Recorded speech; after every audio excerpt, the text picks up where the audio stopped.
আসসালামু আলাইকুম সবাইকে। আশা করি অনেক ভালো আছেন। তো বর্তমানে এসএসডব্লিউ বা টিআইটিপি ভিসায় জাপানে অনেক দেশ থেকেই অনেক মানুষ আসতেছে। বাংলাদেশ থেকেও অনেকেই এসএসডব্লিউতে জাপানে আসতেছে। তো এসএসডব্লিউ ওয়ানে অনেক সময় দেখা গেছে যে ফ্যামিলি আনা যায় না। তো অনেকে মেসেজ দেয় বা অনেকে কমেন্ট করে যে এসএসডব্লিউ ভিসায় জাপানে যেয়ে কি ভিসার স্ট্যাটাস পূরণ করতে পারবেন কিনা বা করা যায় কিনা। তো অবশ্যই সেটা সরকার থেকে অনুমোদিত আছে। আপনার ভিসা স্ট্যাটাস চেঞ্জ করতে পারবেন, কিন্তু কিছু শর্ত আছে যেগুলো আপনার মেনে তারপর আপনি চেঞ্জ করতে পারবেন।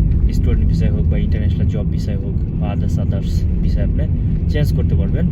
তবে রুলস রেগুলেশন অনুযায়ী, আপনার কোয়ালিটি অনুযায়ী, আপনার যে এখানে যে শর্তগুলিগুলো আছে সেগুলো আপনার ধাপে ধাপে পূরণ করে তারপরে এগোতে হবে। এসেই সাথে সাথে করা যাবে না।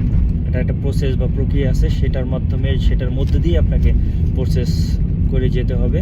তো আশা করি বুঝতে পারছেন। সবাই ভালো থাকবেন। আল্লাহ হাফেজ।